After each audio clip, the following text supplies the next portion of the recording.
Hi, I'm Terrance McNally here at Bioneers 2011, and with me right now is Charlotte Brody. Hi, Charlotte. Hello.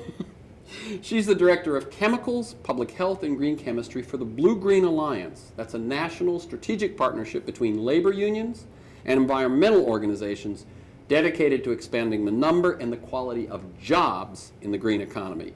And you can learn more at bluegreenalliance.org.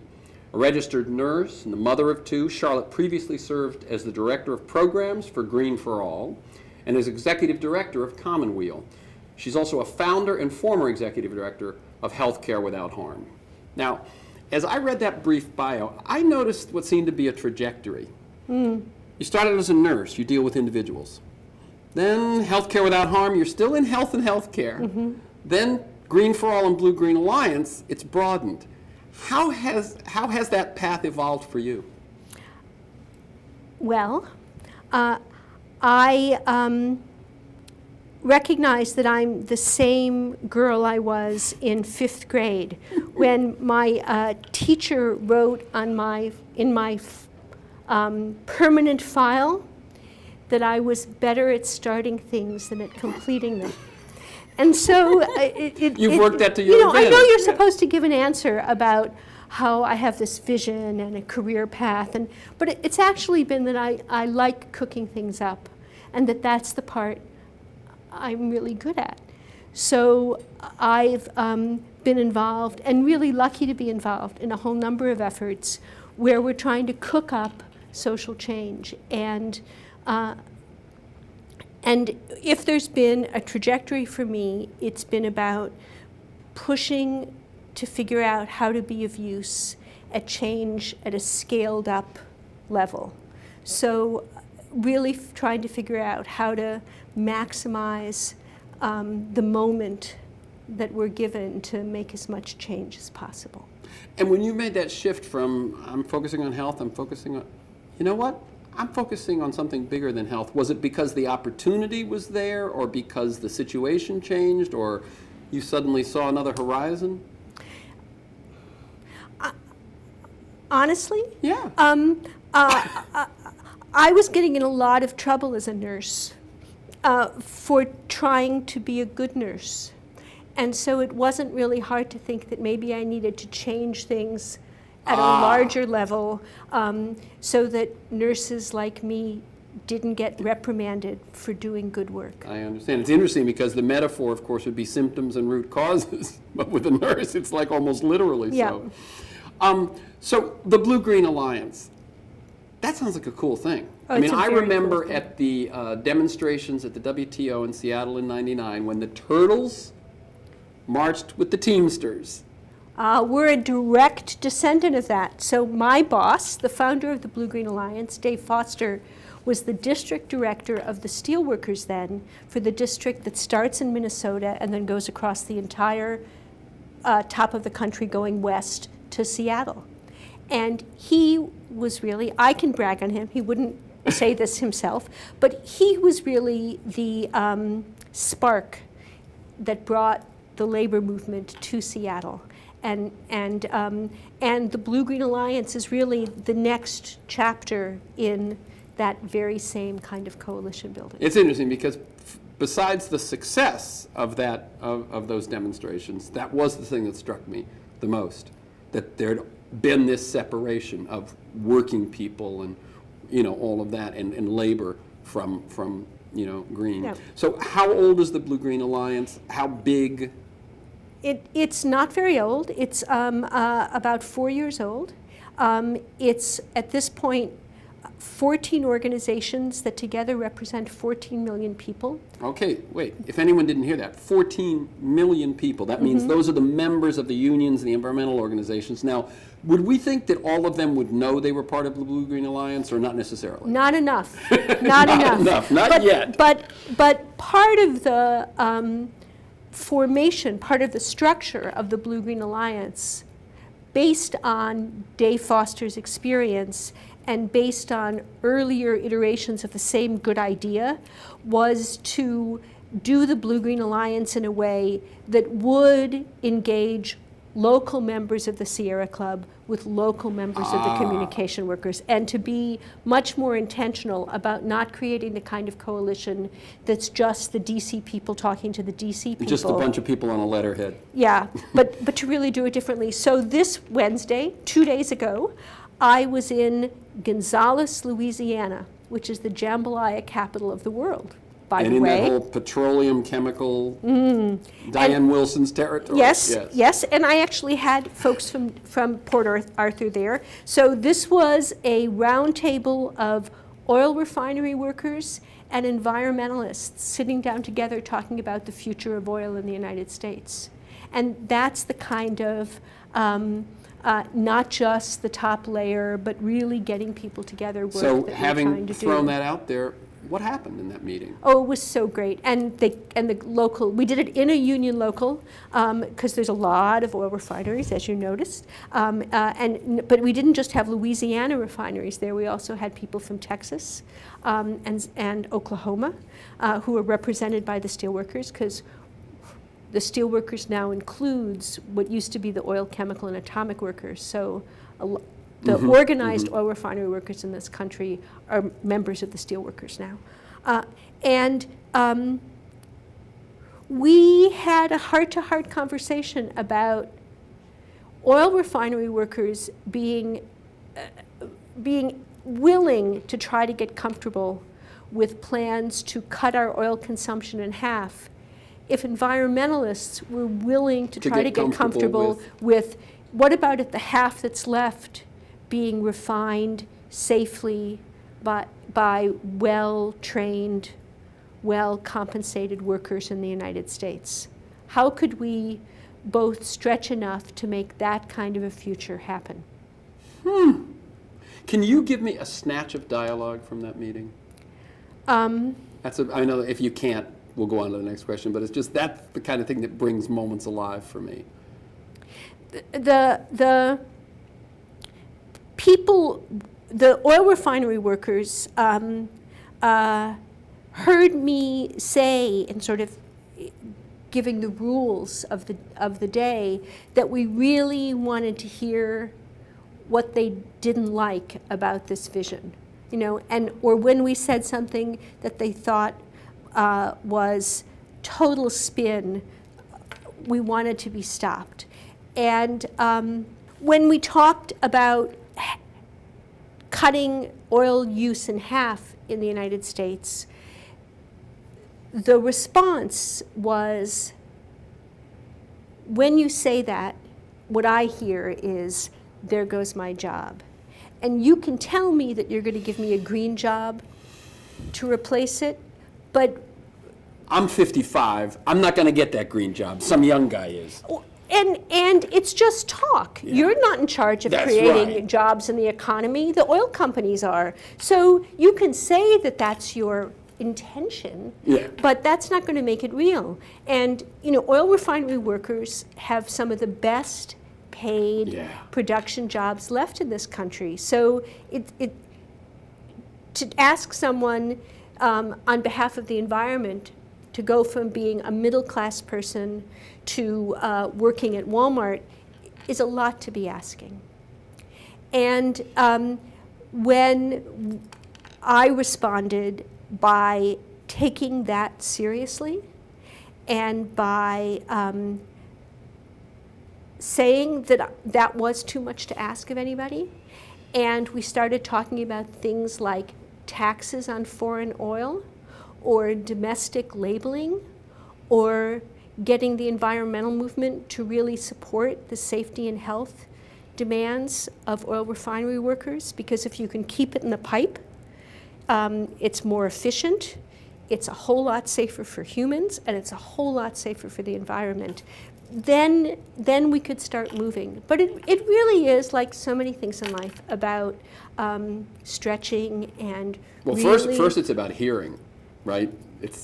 And I can imagine that what you were going against at the top of that meeting is someone coming to the meeting and then tight-lipped, saying nothing, going out and saying what a bunch of crap that was. Right.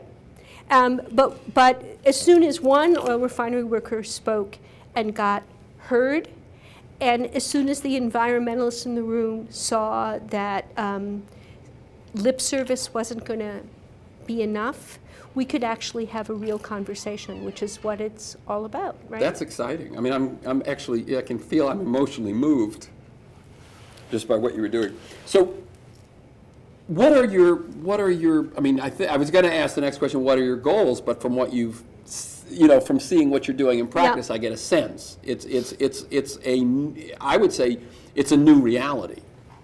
I hope it's a new reality. It's what we're trying to create. But the bigger focus of the BlueGreen Alliance is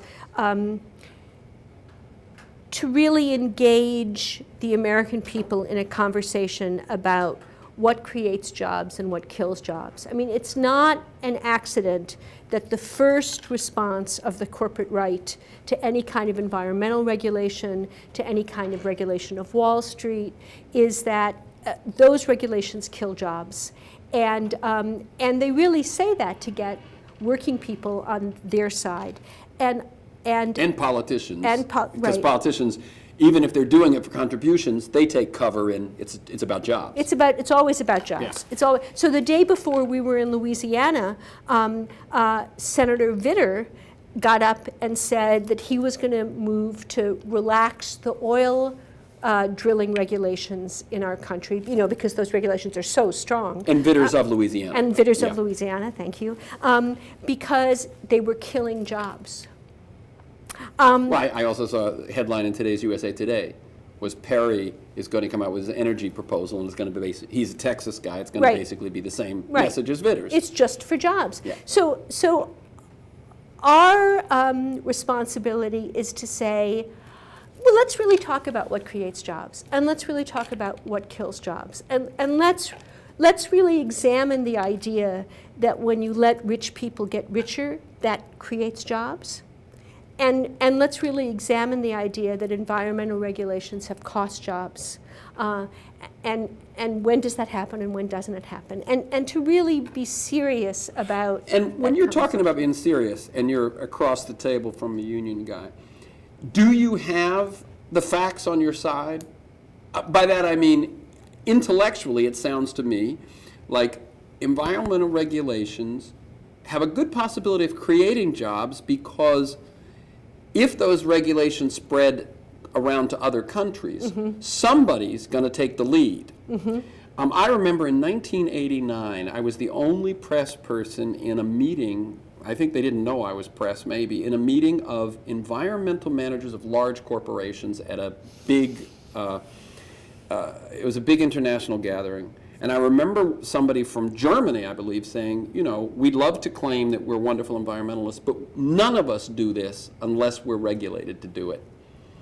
And that was eye-opening to me, and that he would say it. But what it means is somebody, some country, some company is going to take the lead, and they'll have a head start. That's right. So there's real facts to back that up? Absolutely. So let me answer that question generally. Yeah. And then specifically. There are lots of really important stories to tell, the Clean Water Act, the Clean Air Act, about how those regulations created jobs in the United States. Because we were the leaders at that point. That's right.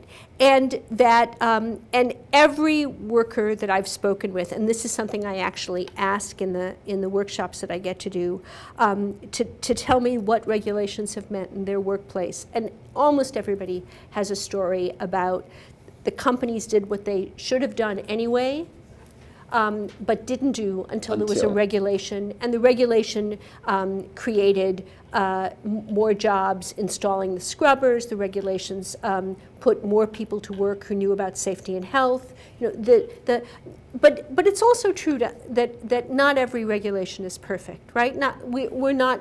Not every regulation creates jobs at every company. Well, but also sometimes we really mess it up. Oh. Sometimes we write regulations that often are a compromise, and so the intent of the regulation has been so watered down that only the bureaucratic part is left. And those regulations aren't good for anybody, but it's almost always because they're paper rather than progress. You're saying that a regulation that actually is going to do what it's meant to do is almost always going to create new jobs because it calls for innovation. Right. And when we don't have regulations, we hurt innovation. So this year we wrote what I think is a really important report in the BlueGreen Alliance that's available on our website about the United States chemical industry. And we looked at that industry and what's happened in jobs in the last 35 years. And what we found is that the industry has stayed profitable. Profits have increased about 4% a year since 1975, but that they've cut over 300,000 jobs. So the industry has lost almost 40% of its workforce and is on the way to lose even more. And the relationship between that profit growth and the job cuts is because the industry hasn't innovated at all. The way they've stayed profitable is to cut research and development spending and cut jobs so that they can keep making their investors happy. They're making profit not off of innovation, which is what we like to say is what creates corporate profit, not off of real progress, but off of cutting. I mean, one of the things, when we hear how the U.S. is so great at productivity, it makes us feel good, but what it often means is just people working harder to provide greater profits for the company at no gain to the worker. So what the report showed is that for industrial chemicals that got regulated in 1976 under the Toxic Substances Control Act, which grandfathered in every chemical that was being used at the time, companies are basically still making those same chemicals and cutting jobs and not putting less into research and development. Half of the average U.S. company's expenditures on research and development. That's for industrial chemicals. But for pharmaceuticals, which after all are chemicals and made out of the same substances, same processes, R&D is at 13%, and that's the only part of the chemicals industry where there's been jobs growth. But pharmaceutical chemicals aren't managed under TSCA, they're managed by the FDA, where you really have to show that your product is safe, where there's real benefits to doing things safer and healthier every year, and where there's job growth. So it just was the perfect, I thought, story to tell about how regulation, if we regulated chemicals so that you had to make them safer and healthier than you made them in 1976, we could also be creating jobs in the United States. There are lots of other things that I could talk about which we don't have time for. I'm going to ask you one big question, which is, it looks to me like the link that brings Bioneers together, why they would all meet together and say, yeah, that works, that's who I am, that's what is that they learn from natural systems, and they attempt to behave as if they're part of nature. How does that thread its way through your work? Well, on chemicals, a lot of what we're learning about how to make chemicals safer is to really look at how the natural world makes chemicals. Phthalates, one of the real problem chemicals that we now know can act as a hormone and impact human health. There are companies that are making alternative to phthalates out of castor beans and out of corn cobs.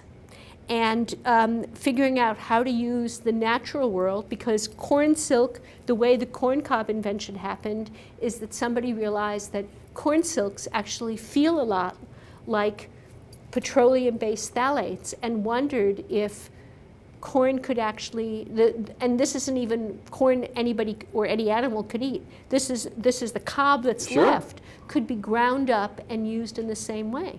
So that's just a couple of examples. There are people in Maine figuring out how you could take all the waste from potato chips